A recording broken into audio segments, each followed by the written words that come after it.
Girls Not Now be performing Any Girl Would Do the Same by John P.G. Mackenzie. A duel? A duel over me? Oh, Eddie, you shouldn't. Well, yes, Norman has been sounding me out about the formal. I know I'm your steady girl, Eddie, and I haven't encouraged him. At least much. Yes, I can see how if I dated him, it might offend you, you being so sensitive and all. I suppose you're right. A duel would solve everything, Eddie, but I simply couldn't approve of it. I simply and absolutely couldn't. I do hope you'll use swords. I said swords, Eddie. Pistols? No, I would not want pistols. Everything ends so suddenly, you know, blam, and there you are, dead. It's so short, it's hardly worth watching. Why, of course I plan to watch, Eddie. My goodness, it's for my benefit, isn't it? How could I calm the tortured soul of the loser if I'm not there? So you see, I have to go. Any girl would do the same. Besides, if I don't go, you might chicken out. You say you don't know where you'd find swords? If you really loved me, Eddie, I'm sure you could find swords. Yes, I'm sure. Well, if you insist, I guess pistols are all right. I suppose really it's the thought that counts. And it is a beautiful thought. I do hope one of you survives. I would hate to miss the formal next week. Both? That would be awkward, wouldn't it, Eddie, if both of you survived? That wouldn't solve anything. And there's no point having a duel unless it solves something. Don't you think so? Well, of course, I'd rather it were you, Eddie, but what are my feelings against the wonderful courage of you two boys battling to the death for my love? I do hope it's a good day. I could hardly go if it stormed. Wouldn't it be terrible if I weren't there and you were left unattended while your wounds dripped and splattered? Your what? Oh, your second! I had forgotten about the seconds, Eddie. I'm so glad you reminded me. We could make it a party! Let's do. I could bring some more girls.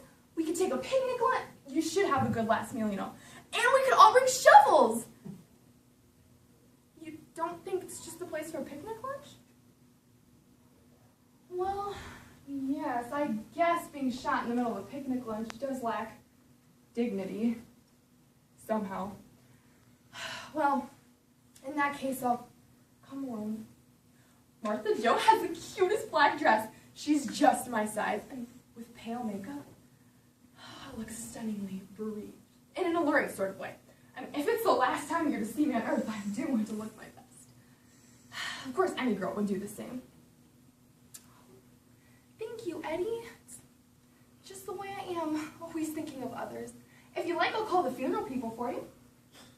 The funeral people? But Eddie, you've got to be realistic. Of course, I hope it's not you. You being my steady and all, but if it is, you can't expect me to dig up that hard ground all by myself. Not in Martha Jo's black dress. Well, perhaps you're right. We can wait on calling the funeral people. Perhaps we should wait. Eddie, I'm sure it won't be you. I know Norman has never shot a pistol before. Oh, you haven't either? Well, I do want you to know, if you can't keep our date tomorrow night, it's all right. I'll understand. Thank you, Eddie. Like I said, it's just the way I am. Understanding. But really, any girl would do the same under the circumstances. Well, I'll see you tomorrow at sunrise. At sunrise, Eddie. You and Norman decided to wait until 10 o'clock so you could get a good night's sleep? And breakfast? Well, I guess you are right, Eddie. If one of you has to go, you might as well be comfortable about it. Well, I'm glad you called. I do want to help you in your last hours. I'll hope for you, Eddie. I really will, every minute. You being my steady and all. Goodbye. Hello? Second? Oh, Eddie Second! How are you, Eddie Second? Oh, yes, Norman is terribly upset about the duel. I know, isn't he the dearest thing, though, to risk his life over me? to know you can inspire such devotion. I'll do my best to deserve it any second. Yes, it does sound rather silly to call you that. Ooh, Jerry Rogers? Well, of course I'll call you Jerry. Tall? Redheaded? Oh, I remember you. You play basketball. You're the middleman. Center? Is that what it's called? I've often wondered. Oh, you say you've seen me in the halls? Well, of course I am cute, I guess, but not that cute. I'm really not, Jerry. For example, Helen. Well, perhaps Margie. No, not Margie. But there is Beth. Though her mouth is awfully large and always running. But I'm sure there are some girls who are cuter. Oh, you say you've always wanted to speak to me but never dared? You say the sweetest things, Jerry. You should have dared, you know. I speak to everyone. I mean, if they are tall and redheaded. What did you want to speak to me about? About a date? Goodness, I've got to study, you know. To the formal? No, I don't actually have a date to the formal. Not actually. That's what this silly duel is about, you know. To see who'll ask me, Eddie or Norman. You say you want me to go with you? Well, I guess I can. I mean, you are the first one to actually ask me. And I always did like boys who are tall and redheaded and who know what they want. Especially when it's me. Do you have a sweater or a ring that I can wear? I mean, if we're going steady, I should have something. Oh, definitely I think we should go steady.